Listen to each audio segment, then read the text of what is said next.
Hello, this is Shade Ketchum, and welcome to a little visual novel called Highway Blossoms. I've wanted to start getting back into Let's Playing after a very long break, but I don't want to get straight into pretty much anything high energy or such. At least not immediately. So I figure, why not instead jump into something just a bit simpler? In this case, a nice little, just visual novel and such. Let's begin.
The music ends. The cassette clicks to a stop. I've listened to it so many times that I've even memorized the placement of the static from the song's original broadcasts. I'm worried the deck might eventually eat the tape, but it never happened to him no matter how many times he played the damn thing, so I'm not too scared. It used to drive me crazy. Every day he played it over and over again. Sure, he would throw on something different after a few loops, but soon enough he'd switch back and the cycle would repeat itself. Sometimes I think he would do it just to mess with me. I would be in the back, in bed, smothering a pillow over my head to block out the music. He would just turn it up louder, even during all-nighters. I was so like him. Even near the end, when we had to finally settle down, he was still pulling that kind of crap.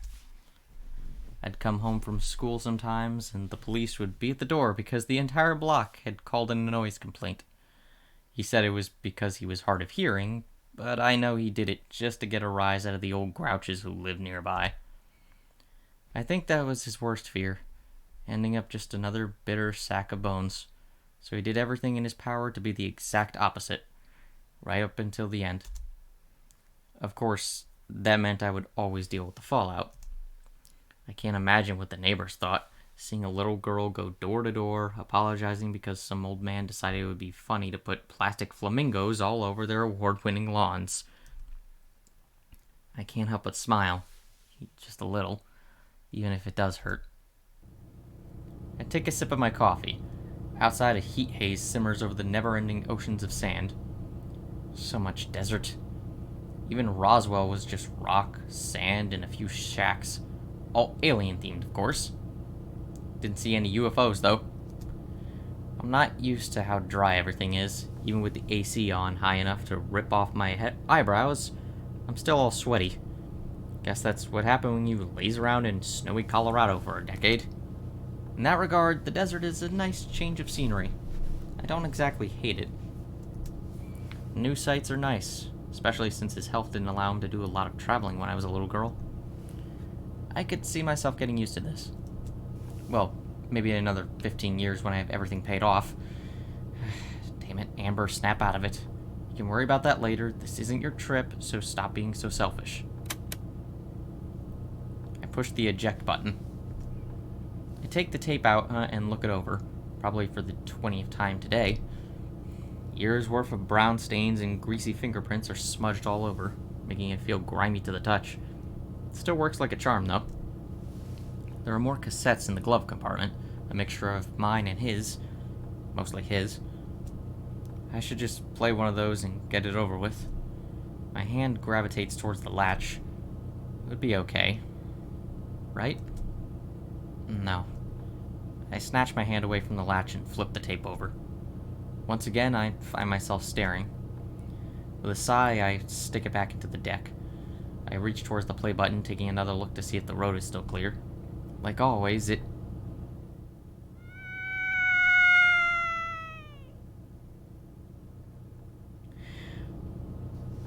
Well, that just happened. Isn't? I like that they have little sound effects that appear up here. Just in case you don't know what the sound effect was exactly. I slam on the brakes, their shriek piercing my skull.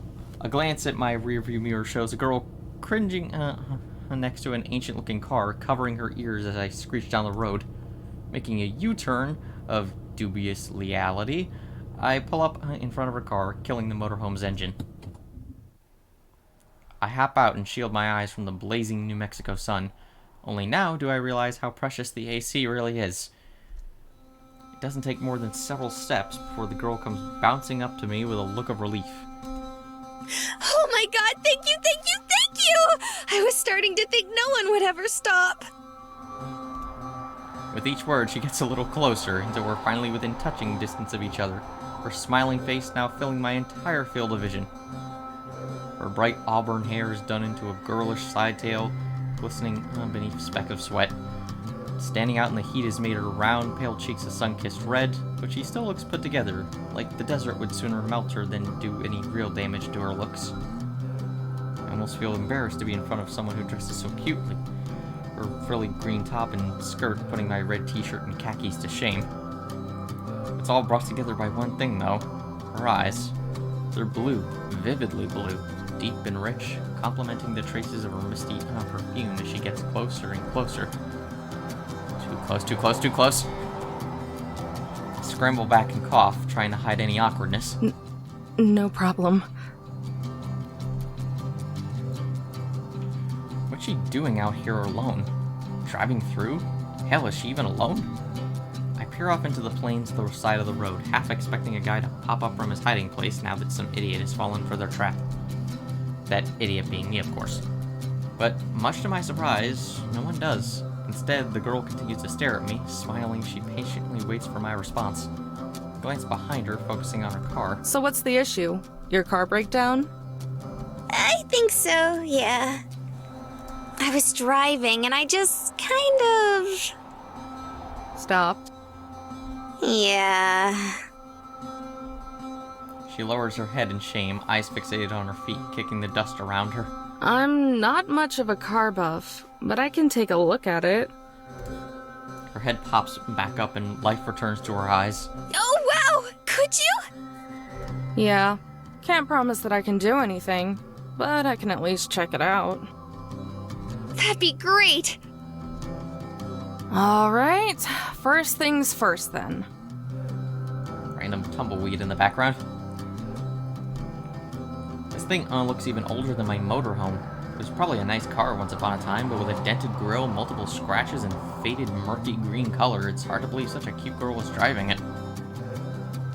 I slide into the fabric seat and start the ignition. I don't know too much about how this stuff works, just enough to keep the motorhome from giving out. But I can't imagine it's too significant of an issue. Probably just a dead battery or...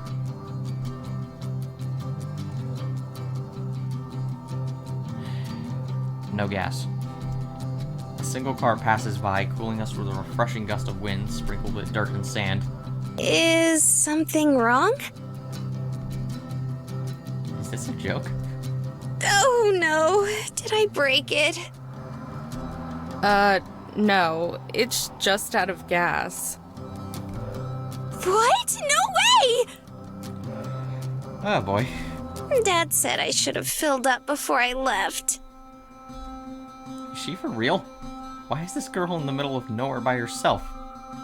As if trying to force all the ideas into the center of her brain, the girl grabs her head and whines under her breath. Ah, man, and I didn't charge my phone either. What am I gonna do? I'd offer her mine, but I've never had a cell phone in my life. Seems like you'd have to be pretty absent-minded to forget that, though. She whines once more and turns to me. Hey, this might seem a little weird, Oh no. but could you take me somewhere nearby so I can get some gas? And what do you know? She actually did it. How long did you say you've been stuck out here? I don't know. A few hours, maybe? I've been trying to wave down everyone who drives by, but you were the first to stop. Hold on, everyone? Yep. This heat must have fried her brain. Does she have any idea how dangerous that is? That's probably not a good idea, you know. She cocks her head to the side and gives me a look of genuine curiosity, like it wasn't obvious or something. Why? Well, you know. A cute young girl alone in the middle of the desert? It's just asking for trouble. But you're a cute young girl alone in the middle of a desert. What?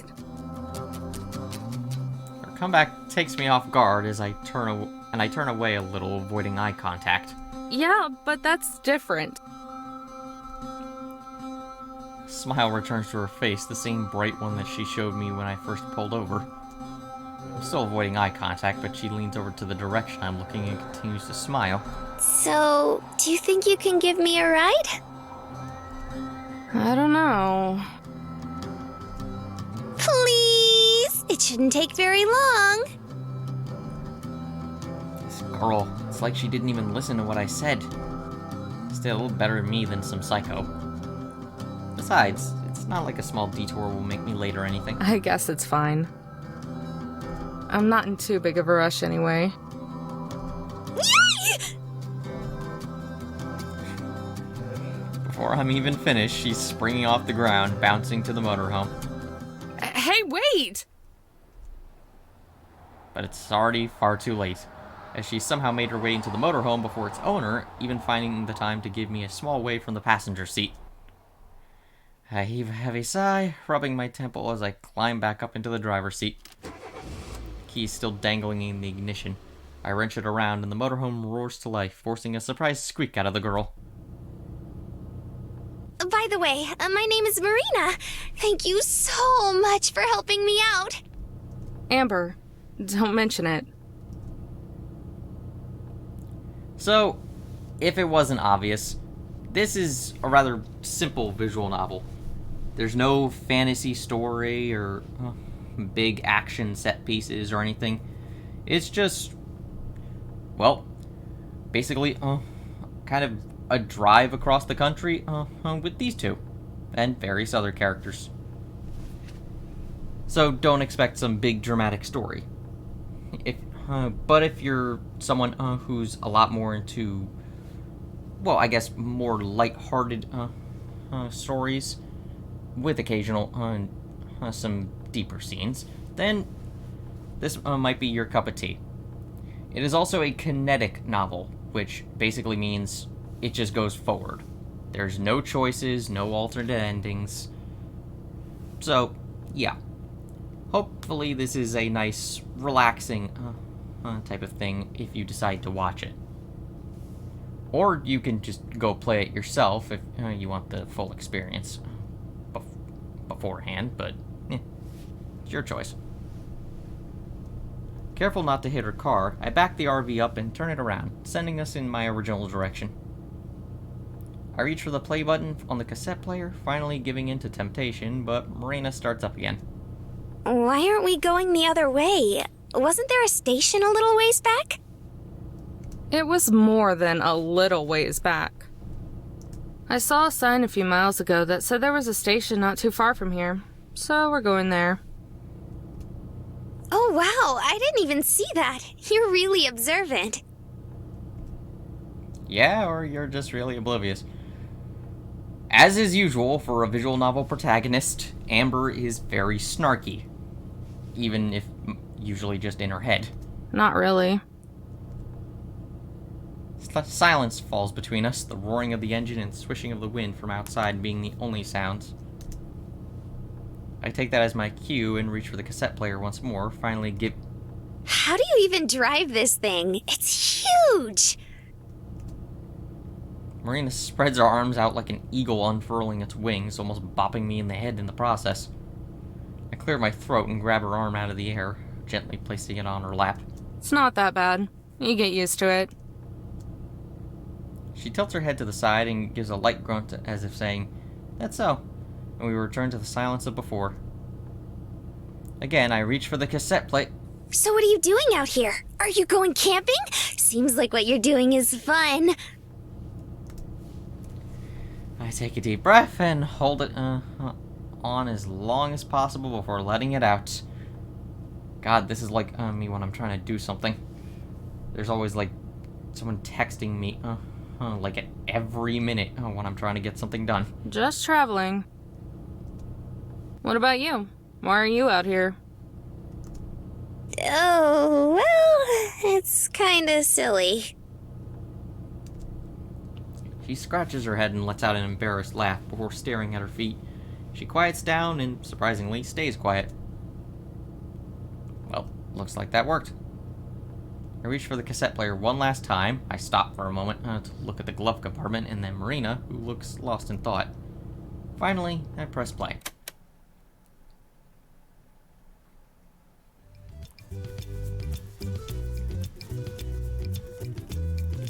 I just want to say I find this game's music surprisingly catchy. A pleasant little chime greets me as I enter the station, Marina trailing closely behind. The drive was quiet after I turned the music on. Turning the tables on her and asking what she was doing out there seemed to throw her off. I didn't mean to come off as cold as I did. It's just been ages since I've had a conversation beyond accepting some half-hearted condolences. Though to be fair, I haven't really wanted to hold one. The guy behind the counter is busy ringing someone up, so I set out in search of a gas can. The store is one of those big mini-mart places, made specifically for travelers. It's surprisingly clean for a place surrounded by sand. Every corner has an unnatural sanitary shine, accompanied by the scent of citrus cleaning product. Hey, they have cola flavor here! I turn and find Marina clutching the slushy machine, her eyes widening like a cat's when tempted with yarn. What in the world is cola flavor? I guess they just couldn't say, like, a standard flavor? Or rather, they couldn't say, like, any standard type of soda? Don't most gas stations have it? She shakes her head, but doesn't take her eyes off the machine. All the places back home only had cherry and raspberry. When we got sick of them, we just had to mix them together. That does not sound good. Like, I love cherry, not a big fan of raspberry, but also, those two flavors are very contradicting.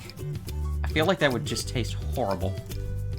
But Marina finally turns to me, wearing a face of pure concentrated sadness. I left my wallet in the car. It's the saddest thing I've ever seen. Just looking at her, I can feel my heart break. Wait a second. How were you expecting to pay for the gas? I don't know. I just remembered. Marina, you better pull out those puppy dog eyes. How did she last 5 minutes out in the desert? Fine, I guess I'll pay for it. It's not like you've got much of a choice. Really? Yeah. And grab yourself one of those slushies too. But make it a small one. Her pure concentrated sadness melts into pure concentrated happiness. You're the best, Amber. She grabs a cup and holds down the button until the slushy overflows and drips down the side. I was going to pay for the gas anyway, but I'm hoping the drink makes up for the drive over. I spot the gas cans, and with Marina happily sipping her drink, grabs one and heads for the counter. Okay. The guy at the register is still ringing up the same girl. Lines of flimsy plastic bags line the counter, filled with a mixture of off-brand junk food and gardening tools. He scans the items as the girl digs through her wallet, her bandana-wrapped head pressing a phone against her shoulder. Aren't you supposed to be the badass mechanic? What good are you if you're not? She swipes out a card and hands it to the cashier, more interested in staring at her nails than looking at them. How the hell would I know? Have the squirt check underneath if you're so curious. On the other end of the line, I can hear the faintest of squabbling. I can't make out anything they're saying, but the tone sounds worlds more tolerable than the girls. If it's that old, then I say do it. Cash is cash. It's not like anyone's gonna care. You better not take as long as last time, though.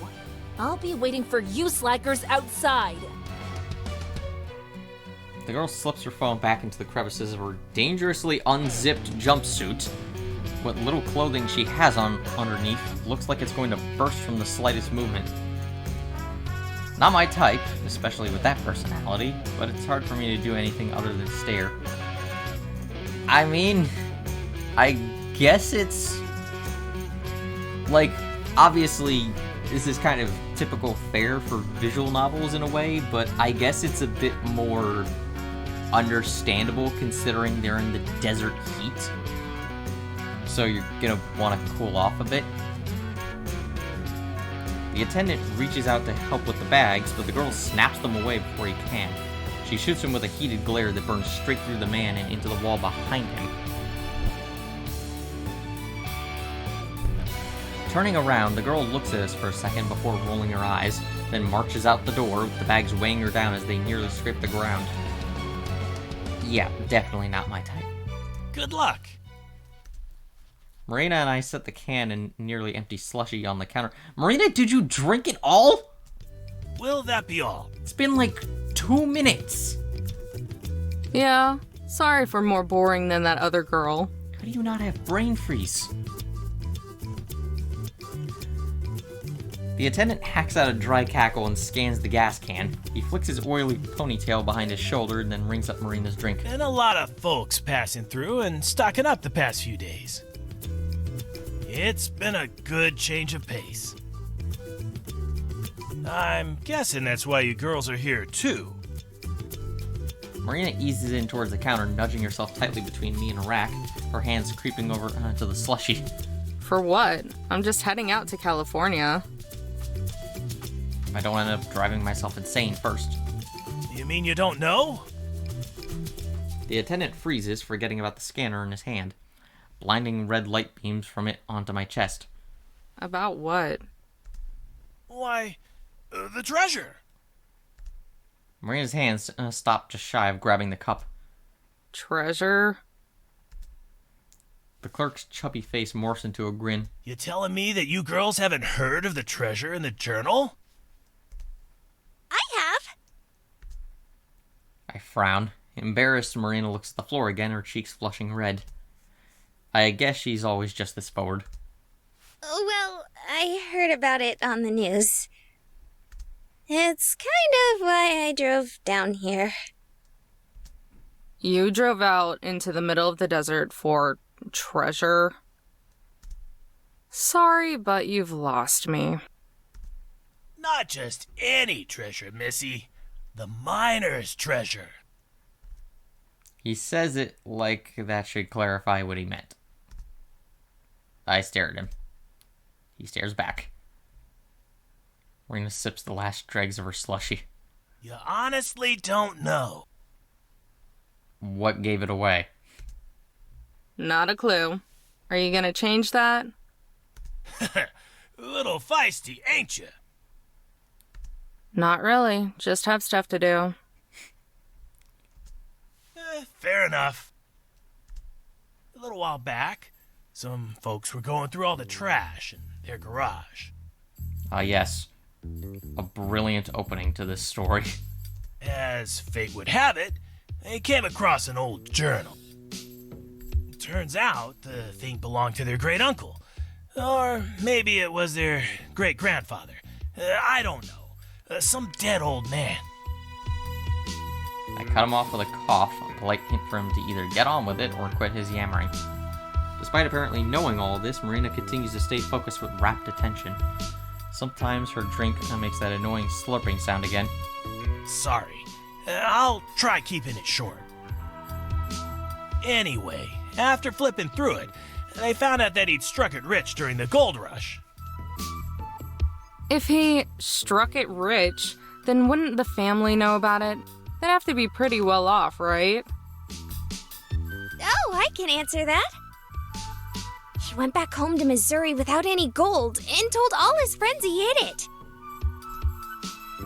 By now, the slushie is all gone. Marina tries for one last sip, but all that's sucked through the straw is air. She peered down into the cup and blows out a small sigh. No one believed him, though. I raise an eyebrow. If even this girl knows about it, then I must be more out of the loop than I thought. I mean, you're driving around without a cell phone, Amber. You're a bit more than out of the loop. Well now, looks like Sister here has been doing her research. Mm-hmm. The attendant leans into the counter and smirks. Story goes, he wanted to eventually move his family out west and dig his gold back up along the way, but kicked it before he could. He slides his thumb along his neck and makes a cheesy sound effect to go along with it. Marina giggles, but I just keep staring. The folks that found the journal ended up selling it to some hotshot publishing house. Now everyone wants to retrace his steps and find the treasure. Shipments have been selling like hotcakes. Just got ours last week. He points to a rack of identical books sitting by the door. A sign hangs above it, reads, "The Treasure of the Desert, A Miner's Journey. Take part in the new gold rush." Yeah, that'll stick in people's heads. The title's a bit wordy. And people are really buying into this? Sure are. I've worked here for over 20 years, and never have I seen this many people passing through. Even the Banshee before you was here for some supplies and a journal. Sure, okay. This is a hoax if I've ever seen one. And where is this supposed treasure? Really, Amber? The answer to that question should be obvious. No one knows. It's all scattered around the desert. They say the journal has hints to its whereabouts. Uh-huh. Marina, you said this is why you drove out here. Yep, that's right. But you don't really believe the treasure exists, do you? I imagine she does. Sure I do. Yep. She pauses to think. At least, I want to. But wouldn't it be super cool if there was treasure? Sure, it would be cool. But there's a good chance there isn't. And even if there were, do you know where to start looking? No, not really. I never got that far. I don't even have a copy of the journal. She lowers her head like she knows there's a good chance of what I'm saying is true. But I have to try. Her voice is soft and quiet, but there's a faint glow of determination behind it. It makes me feel ashamed for scolding, but the idea that she dropped everything for treasure is insane. To her credit, she did a little research, but that's canceled out by driving into the desert without a full tank of gas. She wasn't prepared at all. The people who care about her must be worried sick. I barely even know her and I'm worried. Aw, don't be too hard on her, Missy. After all, who can resist a good treasure hunt? He looks to Marina and gives a big gummy grin courtesy of his missing teeth. Ain't that right, sister? Marina springs back with a smile of her own. That's right! Rolling my eyes, I reach into my pocket and pass some crumpled bills to the clerk. Yeah, well, I'll believe it when I see it. He shrugs and stuffs the cash in the register, though now I'm just paying for the tank and an empty cup. I pocket the change. I give a casual wave from the exit. That should be a good enough thank you. Marina follows, though a bit more animated, waving her arm like a fan as she says goodbye. Oh, and sister? Yeah? You go ahead and take one of them journals. Free of charge. Really? Well, that's nice. Thank you. Marina lights up like a firecracker and bounces up and down like she's a kid again. Yup. Oh, wow! Thanks, mister! When one swift motion, she swipes one of the remaining books off the rack so fast that I swear my eyes are skipping frames. Hey, Amber! Look! He gave me one for free. Yeah, I see it. I tune out her chattering and nod as we walk out to the parking lot so we can finally get the fuel. The attendant shouts one last thing, his voice fading out behind the glass at the closing door. Good luck on your trip! Desert people are weird. I mean, everyone's weird to some extent. No way. Maybe it's further up the road? I can't believe it. It's gone. Yep.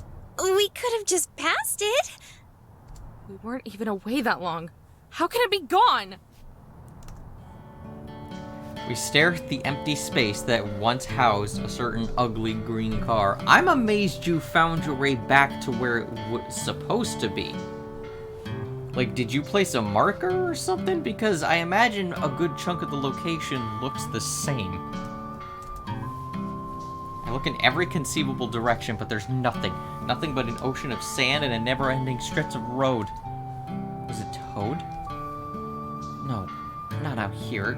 Not this quick. Where the hell did it go? Yeah, that is kind of weird, isn't it? Bit more than a little weird. Marina's hand rests against her cheek as she looks on with only mild confusion, like she's trying to solve a small mystery. Your car is missing!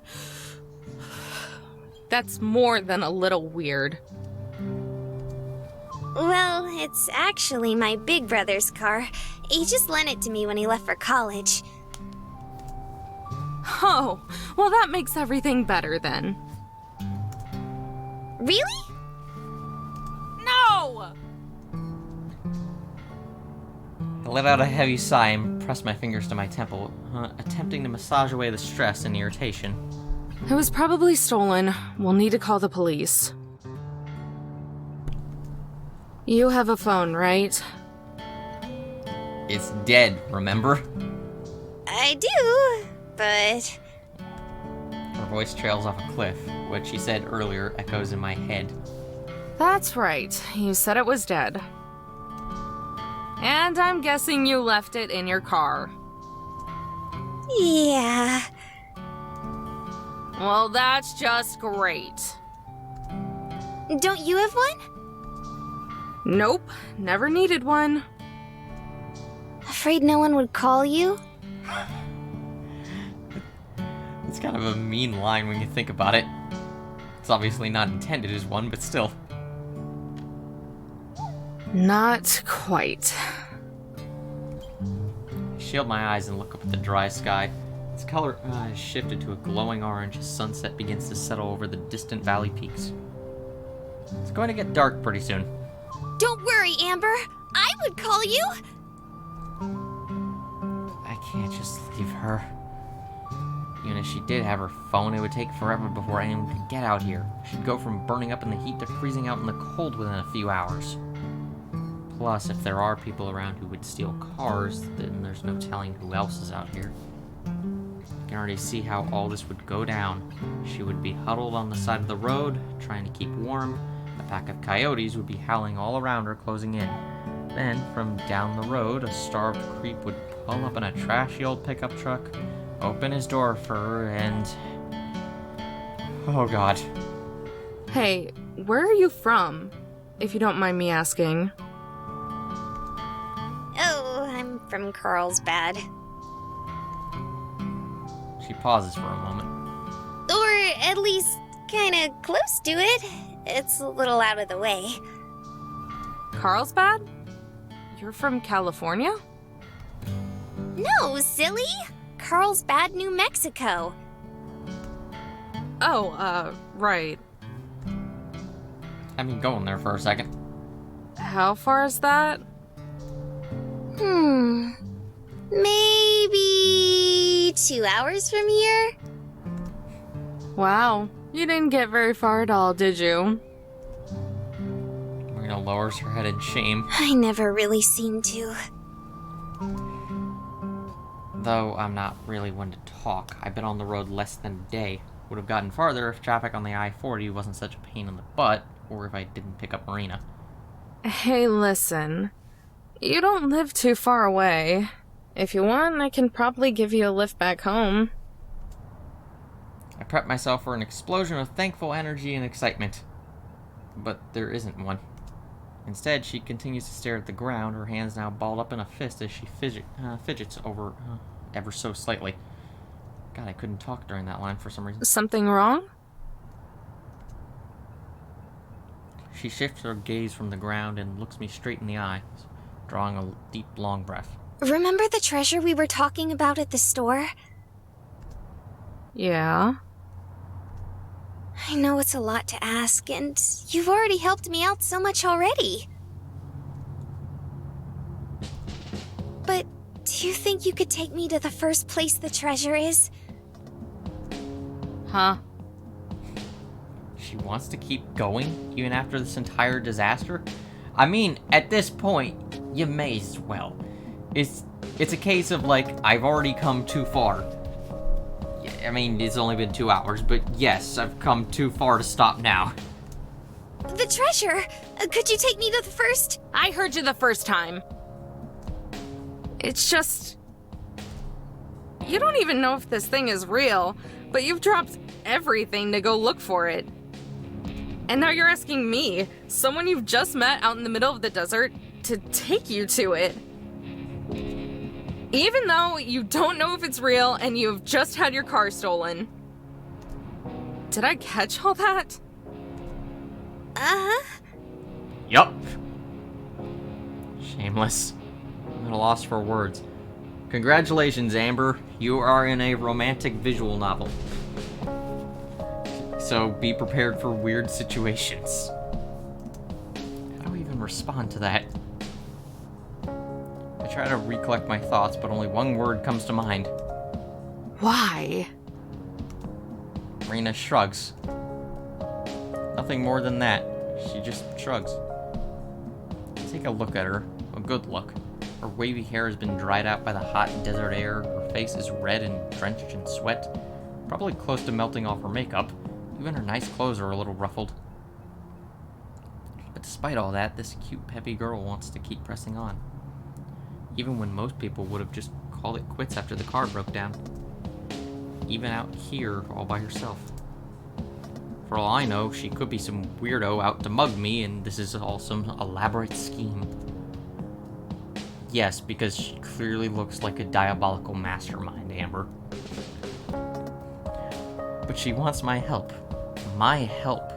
It's been a while since anyone has needed me. It's an honor. Do I deserve that? Probably not.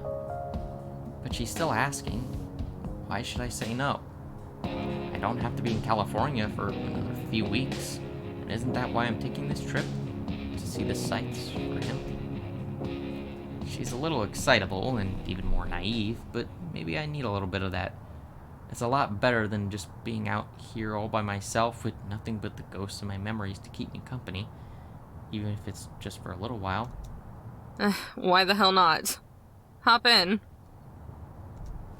For real? Yeah, for real. But only until the first location. After that... The breath is forced out of me by the sharp impact of Marina tackling my stomach. A warm but damp sensation wraps itself slightly around me as dead weight snuggles up against my chest. Thank you, thank you, thank you, thank you, thank you! This voice acting is honestly kind of great. What are you doing? Well, not even kinda, it is great. I'm hugging you, silly. My cheeks grow warmer with each passing second. I try to wriggle my way out, but she stays latched on, her grip getting tighter and tighter. Marina, please. You're all sweaty. I imagine so are you. Sorry. I'm just super happy. She unlatches herself, letting me clear my throat and recollect myself. Anyway, let's get inside. I'm burning up out here. We clamber back inside the motorhome, leaving the dry hellishness behind. I turn the ignition and let the AC blast away the RV's stuffiness. Letting out breaths of sweet relief, Marina and I collapse back into our seats. Alright, so where's the first piece of the treasure? Well... You have no idea, do you? Time to consult our handy-dandy notebook. That's not true! The news said a part of it was somewhere here in New Mexico. Probably. That's a pretty big open space there. I'm not surprised at all. Should have seen this coming. You have the journal? Yeah? She hands the cheap paperback book to me. The cover feels like it could fall apart at the turn of a page. The whole thing is fitting its rustic design. I slide my thumb across the edges and flip through the pages. Thick forewords and passages commenting on the journal's historical significance skip past my eyes, most long enough to be their own book. Finally, a photocopied picture of one of the original entries appears, preserving the faded cursive lettering, the entire thing printed on the next page over. Crusting brown stains and wrinkles engrave the photo. Some of the writing has been scratched out too, like someone made mistakes and couldn't erase them. I hate to admit it, but for something that's probably a sham, the thing looks pretty authentic. With bounty and satisfaction in hand, I am now homeward bound. Great movie. The perilous journey forthcoming. Through my unrivaled intellect and unmatched ambition, I have succeeded in accomplishing what many believed would no longer prove profitable. Of course, this only comes as a surprise to those around me, not myself. I had traveled this way on the trail with many others from the Missouri Territory, but as my typical can't say that word easily for some reason. But as my typical characteristic success grew, I could sense the envious stares amongst my so-called peers. The danger eventually became so great that I wished to flee, but my companions left before I woke. For what reason, you may ask? I do not know. It is with this in mind that I have taken it upon myself to leave a note for one of my fellow prospectors and to borrow his steed, so that I may one day return to settle with my family. But if this journey has taught me anything thus far, it is that jealous, conniving eyes are abundant, but I am no fool. When my unparalleled... Yeah, I'm not reading all this crap. Where should I actually start? Let's see. If he left California, lived in Missouri, and supposedly hid something in New Mexico like Marina said, then what we're looking for is likely a later entry. Ah, here we are. Alas, I have reached the final point of division in my travels. During my stay among the ruined sanctuary, the rogue native, Lamasi, has informed me of a landmark that was rich in the mythos of his people. Considered sacred, he said that the chance of the gold being discovered would be very slim. He referred to it as a winged rock, a monument erected toward the sky. After my previous detour, I have finally arrived. It was with much disbelief, I must say. My friend Lamasi was right. It is not just a monument erected toward the sky, it is a mountain. Almost as if the Lord himself had struck up the earth among the sand. It is guarded by trails of rocks around it, all branching from the mother rock. On this journey, I have encountered many different sights, dangers, and yes, even an occasional friend. As I look upon the mountain before me, I am reminded once again that there are things bigger and greater than I. Although I am not yet rid of this cough, my soul has been humbled and removed of fatigue. I can think of no better place to store the last of my gold, and I anxiously await the day I return. What does it say?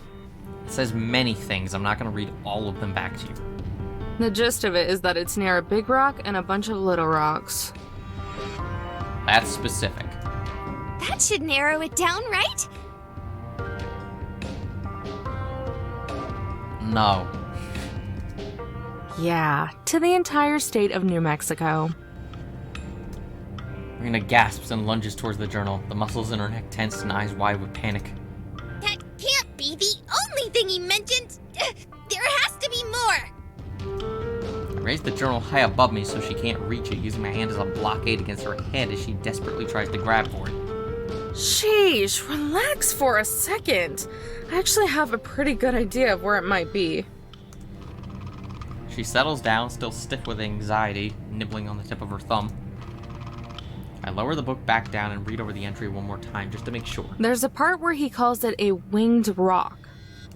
Assuming my years of reading travel guides and brochures weren't totally useless, then I'm pretty sure that's a loose translation of what the Navajo used to call shiprock. There's a ship out in the desert? Whoa! Okay. I peer over the journal. Marina's imagination is going bonkers, her eyes alight as she tries to wrap her head around such a novelty even existing. How long have you lived in New Mexico? Marina swells up with pride, only to deflate like a balloon before speaking, instead choosing to blow a misplaced strand of hair out of the way. All my life. I sigh and slam the journal shut. Okay, to be fair, I've lived in multiple states across my life, and I usually probably couldn't tell you much about any of the landmarks or anything about them. Just because you live there for a long time doesn't mean you'll know much about it. It's a small mountain near the border of New Mexico and Utah that's vaguely shaped like a ship. Oh, okay. That makes way more sense. Did you think there was, that this was originally an ocean or something? Because that's the only thing I can think of what you were thinking. I'm surprised you haven't heard of it. Thing's a landmark. Yeah. But hey, at least I know now. And knowing is power.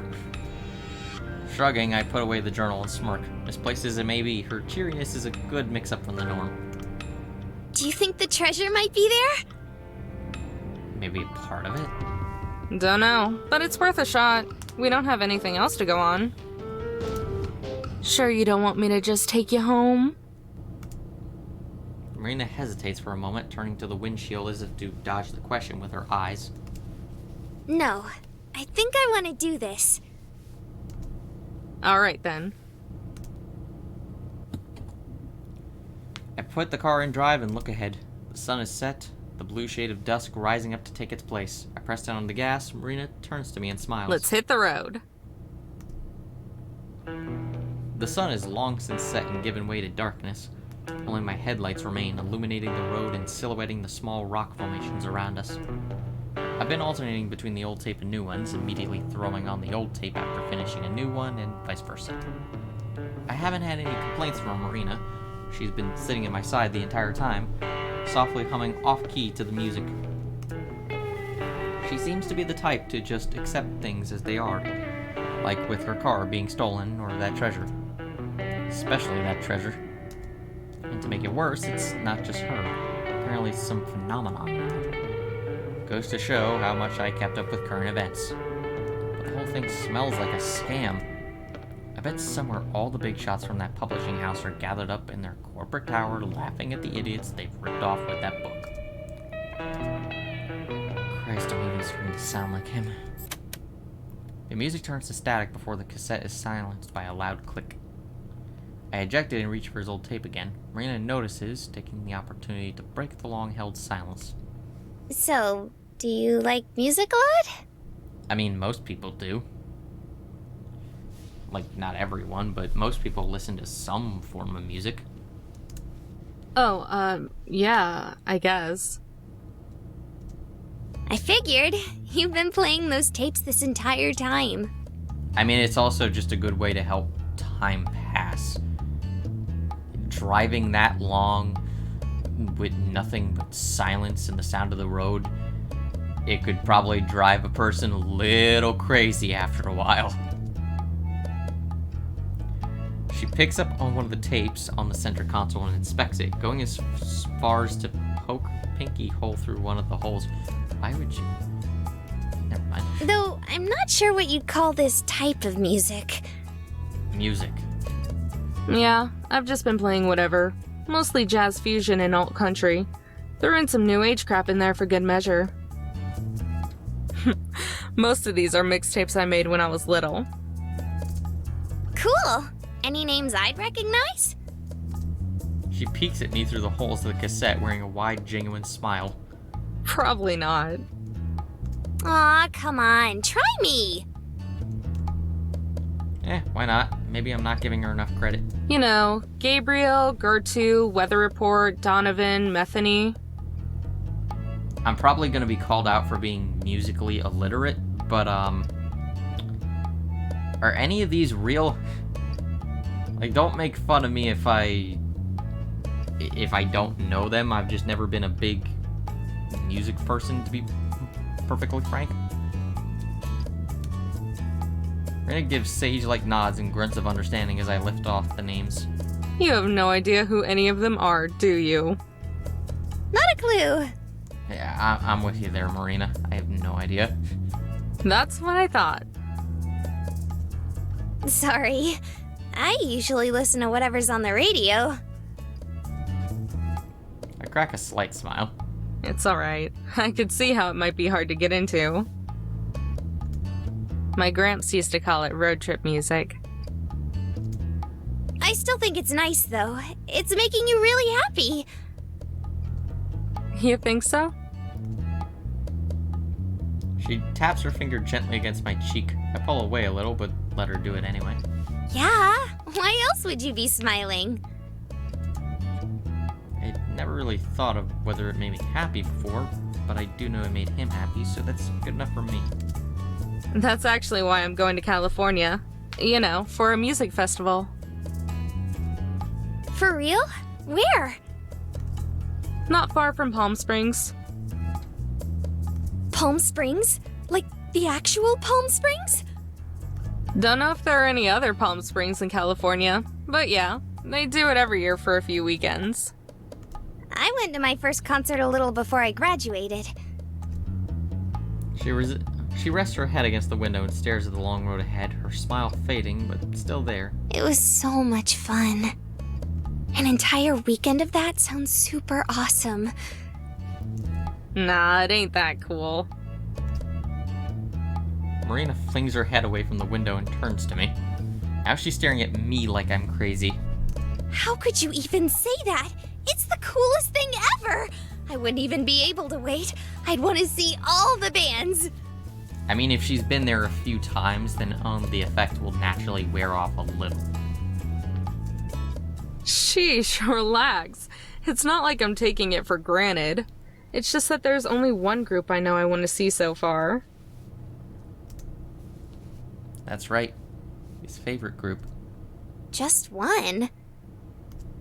He was so excited when he got the tickets. Just one that I'm excited for. I'll watch a bunch, though. Releasing a long sigh, Marina eases back into her seat. Oh, good.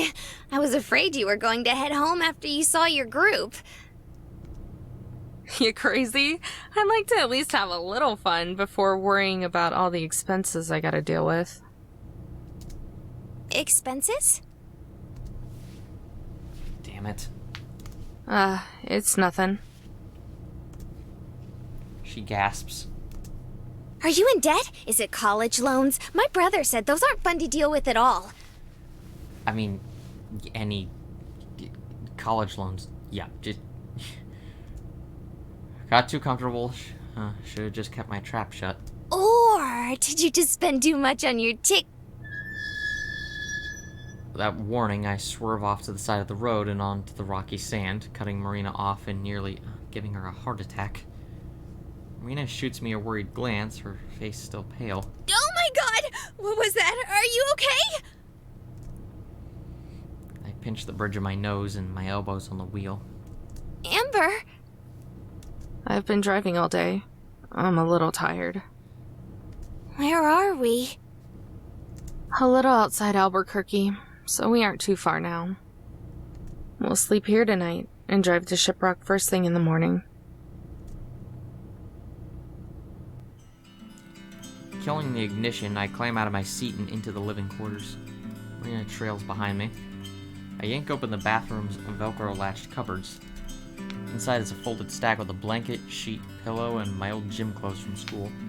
I scoop them up and toss them to Marina. She scrambles to catch it, desperately balancing them as they lean out of her arms. Sorry about the clothes. I don't have any actual pajamas. You can sleep on the couch. It folds out into a bed. Oh, okay. Alright then, see you in the morning. With that, I step into the back room and slam the sliding door before collapsing onto the oversized bed. Even in the darkness, I can make out the pictures hanging on the wall. Once upon a time, they were generic scenic pieces, Other photos. Photos of me and Gramps. My favorite is the one in front of a... God, I can't speak. My favorite is the one of us in front of a museum for music. Rock and roll, to be specific. I was just a little pipsqueak back then, holding up an autographed vinyl sleeve that was about the size of my head. He was by my side, squatting down and ruffling my hair as I gave the biggest smile I could, even with my missing teeth. I let out a sigh and fixated on the ceiling skylight, a small sliver of the moonlight shining through. It feels like an eternity since I've last laid down on this bed. I remember it felt like being hugged by a cloud. Now it feels like concrete. Tiny creaks sound from the room next door, accompanied by Marina's little squeaks of determination as she struggles with the fallout bed, until finally I hear a loud thud. I can't help but smirk a little. I should have warned her that it was heavy. The room over goes silent. I hope I didn't crush her. Luckily, I soon hear footsteps tiptoeing across the carpet. Then on the bathroom tile, they stop outside my door. Hey, are you awake? Her voice is weak, barely above a whisper. It's almost impossible to hear as it's muffled through the door. I know I've said it a lot already, but I really mean it. Thanks, Amber. Good night. I continue to stay silent. In the dark, the ceiling looks like it's constantly changing in size and dimension, sometimes getting bigger and further away, other times getting closer and smaller. I look down. Through the crack under the door, I can see her shadow turning around to leave. The words slip out of my mouth before she can even take her first step. Night, kiddo.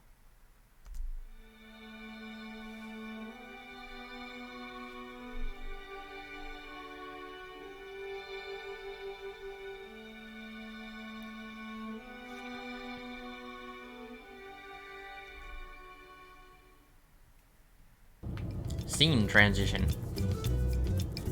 Most people imagine Indian reservations as tucked away slices of heaven, maybe some pocketed oasis of vibrant greens and flowing water in what is otherwise a wasteland. Those people are wrong. Navajo Reservation is as sandy and barren as the rest of the desert, and at 22,475 miles, it's neither green nor fun-sized. Not that I hate it. The miles of faded highway roads speed past me, blending together with the sand that stretches out to far-off rigid mountains. Like there's a rhythm to it all. Behind me, Marina is still stretched out on the fold-out bed, cuddling the pillow, a substitute for her blanket that's long since fallen off her bed. My old gym clothes are a little small for her, the shorts only reaching halfway down her thighs. But hey, I'm not complaining. Soon we're rolling into the town, its jagged namesake peering over the horizon, Shiprock. The town itself is typical for this desert. Nothing fancy like a high-rise, just a whole lot of plain shacks sitting on top of gravel, painted worn browns and beiges. From behind me, there's a light, almost fluffy yawn. I wonder how that bundle of joy handles mornings.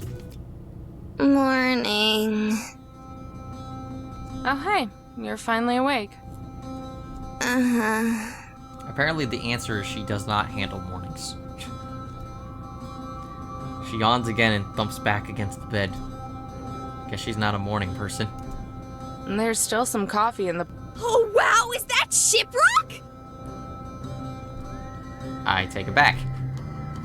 Rushes behind me and grabs the back of the seats, her eyes sparkling. It's huge! I can't believe we can see it from so far away!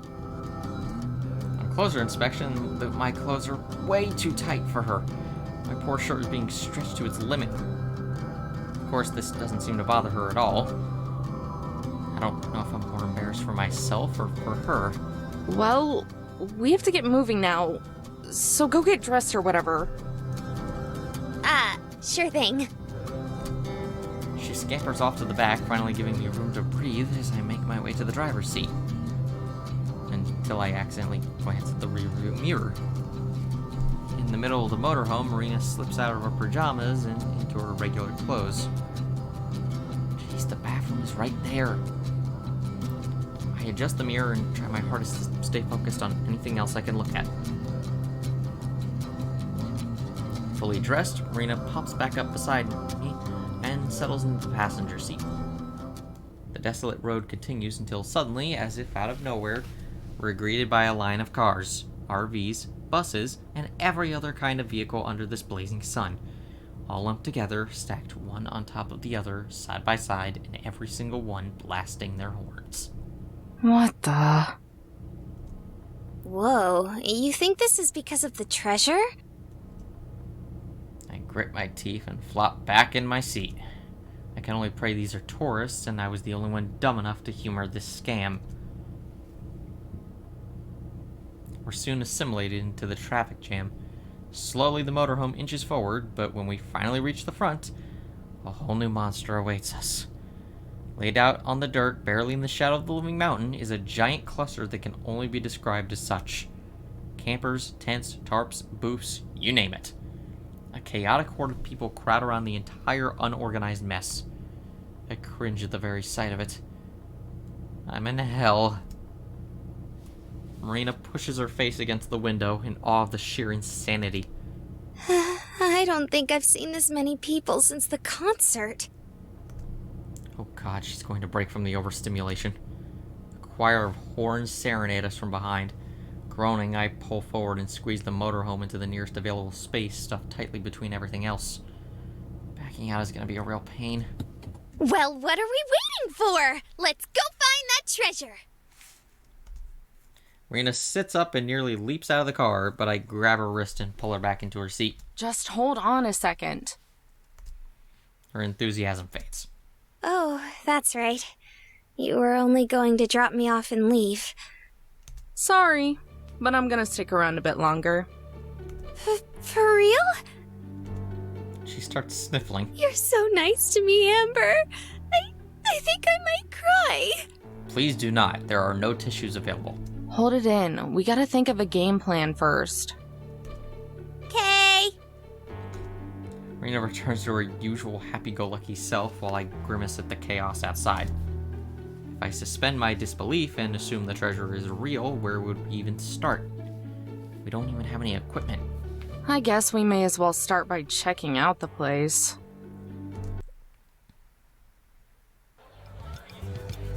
I'm the first to make my way out into the sea of people. My nose is assaulted with smells of campfires and BO mast and suntan lotion. Smells like tourist, alright. Marina finishes her run around the motorhome and huddles close to me, her eyes still wide with wonder, but far less gung-ho than before. Two of us make our way through the makeshift campground, following a guardrail that's been set up to separate the visitors from the rock. All the while, we pass different scenes staring at all sorts of people. We pass different scenes starring all sorts of people. A news anchor elbowing nosy hecklers out of the way while she tries to report, men on top of motorhomes and lawn chairs strumming away on guitars. Even vendors have set up shop here, selling over-ripened fruit from their booths.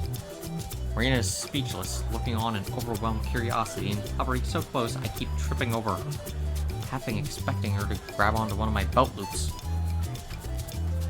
I'm surprised. I pegged her to be pretty good with crowds. Please stay behind the guardrail! I repeat, please stay behind the guardrail! I am so sorry for how loud that is. I promise it'll only last this scene. So just prepare your ears for a couple minutes. A booming voice shouts over the crackling of a megaphone. Pushing through the crowd, we're shoved into a part of the crowd that's mobbing by an opening in the guardrail. They're barred from advancing by a lone man, standing on top of a folding chair and clutching his megaphone like a shotgun. I'm not gonna lie, that sounds like kind of an awesome weapon for some ridiculous game. Stay behind the guardrail! Please be considerate of Navajo land! What's going on? Not sure. I think. The sun reflects off the truck behind it. I squint my eyes at the word printed on its side. Navajo Parks and Recreation. This could get nasty. Maybe they're moshing. People did that at the concert. Just what the hell kind of concert did you go to? Wait a second. In the back of the mosh, distant from the Calamity, is a familiar sight. Blonde hair, intertwined and running through a dark red bandana. What's wrong? Oh god, it's hurt. Remember that loud chick from the gas station? A little. I was too busy with my slushie to really notice. Why? I think we just found our first lead. You really think she's gonna be that cooperative? My voice trails off and I start toward the girl, pushing my way through the crowd. Hey, Amber! Wait! Putting on my person mask, I take a breath and place my hand on her shoulder with a forced smile. Yes, your person mask.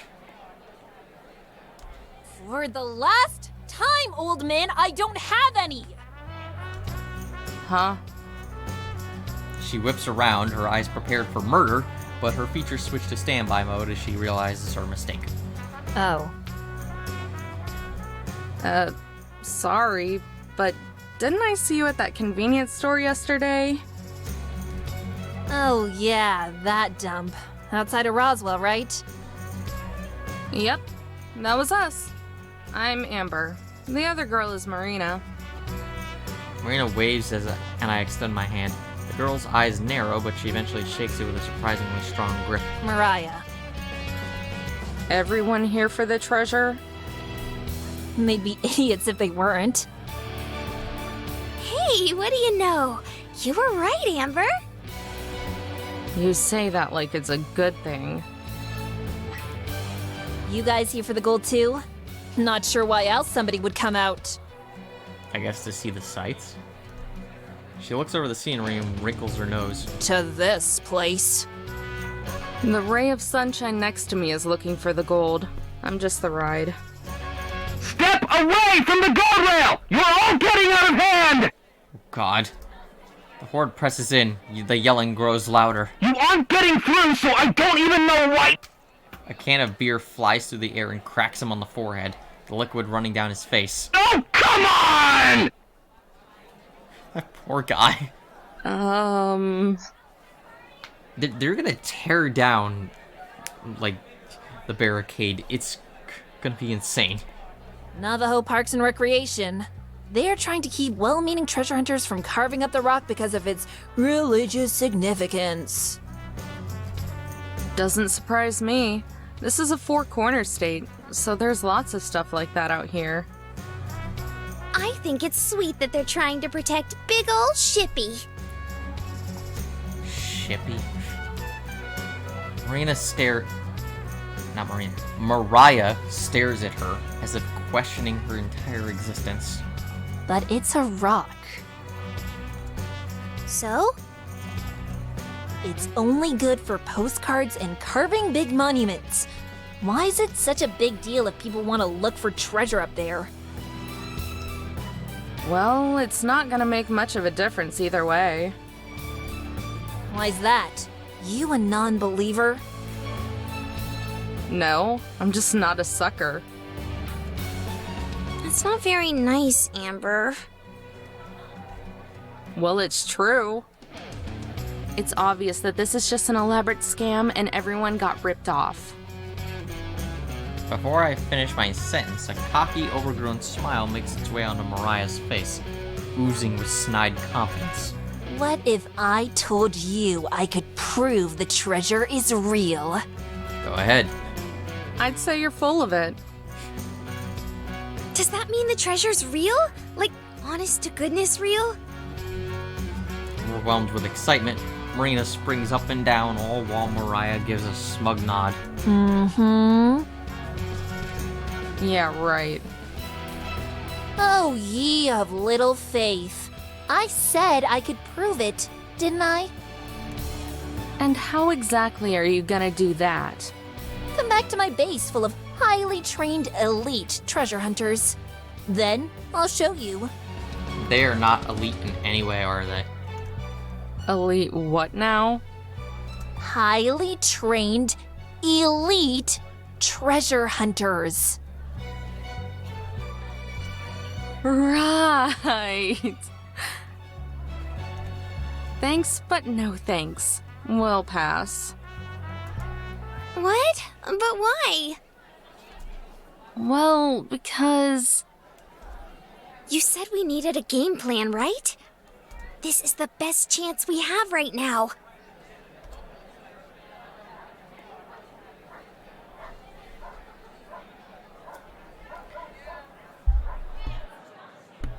Hang on 1 second, please.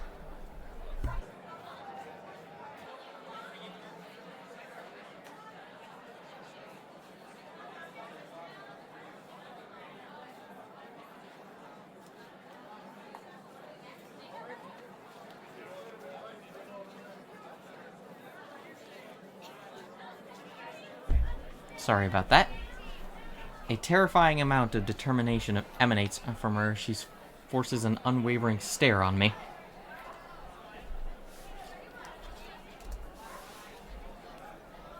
Her gaze intensifies. I look down at my dusty shoes and finally give in. Jeez, if it'll make you that happy, I'll do it.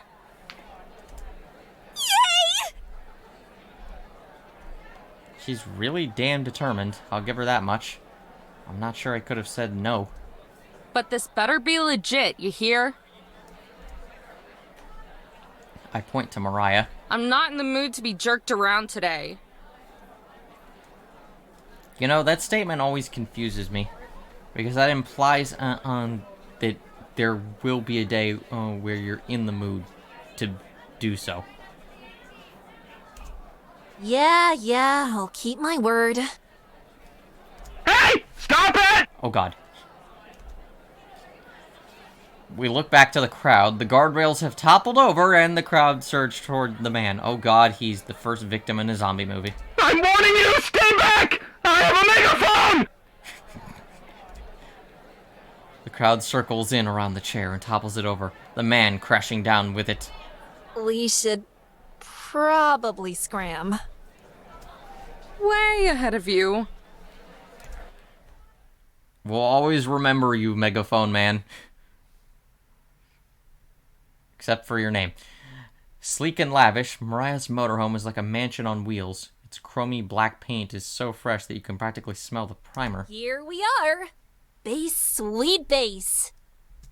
She throws the door open. Joe, Tess, buck up, we have guests. Marina and I shoot each other an unsure glance, then enter the motorhome. Oh, hey. Did you finally manage to make some friends? Blow it out your ass, slacker. It's just as big and expansive on the inside, making my RV look like a toilet in comparison. It's definitely a luxury class, unlike my Class C. Or at least it would be a luxury motorhome if not for the seemingly random decor. The wall is littered with posters of ska bands, the worst genre of music. Even weirder are the license plates scattered everywhere. Some in boxes, some on the table, and some strung together like a wind chime. A beanbag in the corner and bottles of empty beer and liquor cast off on the ground. The place looks more like a frat pad than a base. An impression further aided by the guy sprawled out on the couch, his head wrapped in a bandana like Mariah's. Someone's feisty today. No luck with the treasure, I take it? Yeah, no thanks to you. Hey now, me and Tess were holding down the fort. That's a very important job. He gestures at the cot above him, a hollow space under some cabinets. It looks like a row of cupboards used to be there and were stripped out to make room for it. Lying on top of it is a little girl facing the other direction, fiddling with something I can't make out. She's wearing another identical bandana. Isn't that right, Tess? Tess gives a barely existent nod and continues tinkering. See, what did I tell you? Has she been like this the entire time? Yep. She hasn't moved since you left this morning. It's kind of sad. Please, don't think I haven't noticed you were on that couch when I left. Guilty as charged. You have my attitude. Just laze around and relax if you can. I clear my throat, reminding them of our presence. Oh, right. This is my team. I can see how elite they are. The lug who's become one with the couch is Joseph, and the squirt is my kid sister Tess. Joe, Tess, this is Alyssa and Melina. Amber and Marina. Whatever. They are looking for the treasure too. Hey there, ladies.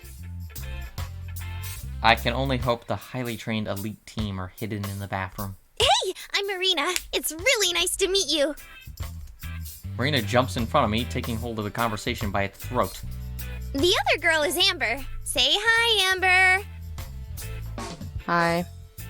Don't mind her. She's just grumpy. I'm not grumpy. You sound pretty grumpy to me. Yeah, a little bit. I groan and start muttering nonsense under my breath. Didn't think being a realist would make me grumpy. I mean, most realists are grumpy. I'm pretty grumpy most of the time. She doesn't think the treasure exists. Uh-oh, Mariah, we've got a non-believer in our midst. Why do they keep saying that? Why do you think I brought her here? If you think you'll be able to convince me that this treasure is real, then fine. But you have another thing coming. Come on, where's your sense of adventure? Back in my motorhome. We can take you and your sense of adventure back to Carlsbad if you want. No thanks. Carlsbad? California? New Mexico. Rolling her eyes, Mariah walks over to her drawer. From inside, she pulls out something wrapped in cloth and brings it over to me. Go ahead. Take a peek. Her smirk reappears, curling across her face as if this were a game and there's no way she could lose. Hesitant, I bring my hand to the rag and unwrap it. What? No, wait. Is this? That's right. Laying swaddled in the cloth is a yellow nugget. I give it a squeeze. It's soft, definitely not a piece of pyrite. It's gold! But how? You know the miner who hid the treasure? That's Joseph's great-great-uncle. How convenient. You're lying. I can testify for that. It's true. This thing is a family heirloom. More like it was lying forgotten in my basement until we stumbled across it as kids. After that, I heard great tales of the miner and his hidden treasure. She went to the library and found old newspaper clippings making fun of him. Then, I made it my life's goal to find his treasure. She's been obsessed with it ever since. Help. That's a load. I saw you at the store yesterday. If you knew so much about the treasure, then why did you have to buy one of those journals? Another side of my family probably got the journal after he kicked it. We didn't hear about it until everyone else did. This doesn't prove anything. Mariah shoots me a scowl similar to the look she gave to the clerk yesterday. What are you trying to say? Sis, Oh. Tess finally moves, hopping down from her cot, another license plate wind chime in her hand, the plates clanking together as she runs over to Mariah. sis, I finished it. She says this without a hint of emotion, her eyes in a constant half-open state. It's kind of unsettling. How many is that now? 44? 45. Marina bends down to Tess's level and greets her. Oh, are you collecting license plates? Uh-huh. I only have 5 more until I have all 50 states. And what state do you have there? New Mexico. Her voice and expression don't change, it's still as dry as the desert air. Maria scoffs. At least yesterday wasn't a complete waste of time. That junker was a piece of crap. Wait a second. Yep. All the parts were rustier than my ass. Even the scrap metal wasn't worth it. I don't... Please rephrase that sentence. I don't want to think about how rusty your ass is. Just be thankful we found it. We'd be busted if I hadn't salvaged the good bits. Besides, that money is going to keep us from starving. I look at Marina, but she doesn't seem to have put it together. About that car you found. That wasn't outside Roswell, was it? Marina's eyes go wide, realization finally penetrating her skull. Yeah, not too far from the store. What do you care? I can feel my blood begin to boil. Marina can feel it too. Amber? Every part of me is shaking. I struggle to spit out the words. Her car was stolen outside of Roswell yesterday. It was out of gas, so we went to get some. Joseph is the next to realize it, followed by Tess. Oh, crap. So? I can't hold it in anymore. Sorry, Marina. So? You stole her car and dismantled it! Joseph jumps off the couch and apologetically bows repeatedly, all in one swift motion. Each bow makes me a little bit angrier. Joey said it was okay. I thought it was! Mariah gave the go-ahead! You told them it was alright? Yeah, so? It's your own fault for leaving it out there. How? How on earth is it our fault that it broke down? You know. Finders, keepers. It's a freaking car! Tess tugs on my shirt. What? I don't mean to, but the words snap out of my mouth. The tiny girl shrinks away. Alright, Amber, just calm down. We can talk this out. Here. She holds out the wind chime made of Marina's license plate, her eyes cast downward. You can have it. Never mind, calming down isn't gonna happen. A hand grasps my shoulder. I turn to Marina. She shakes her head and smiles. Amber, it's okay. But... Really, it's fine. She bends down to Tess and smiles reassuringly. You can go ahead and keep it, sweetie. The trio, Mariah included, are taken aback by Marina's saint-like reaction. Don't worry, guys, it's fine. Joseph breathes a sigh of relief. Oh, God. Thank you so much. We're all really sorry about this. Right, Mariah? Yeah, I guess. Then say you're sorry. About as fed up with this as I am, Joseph shoots her a glare and smacks her on the back of the head. Ow! Alright, I'm sorry and stuff. Marina, are you sure? They destroyed your car. Yeah, but it was pretty run down anyway. You're unreal, you know that? Anyway, we should head out now. We have a few things to take care of. Thanks for showing us the gold. Now I'm sure the treasure's real. No problem, ladies. Again, really sorry for all the trouble. If there's anything we can do for you, just give us a shout. Sure thing. We head for the door, but Marina turns around before stepping outside. By the way, was there a phone in the car? The pink case, eh? Yeah, that's the one. We kind of sold that too.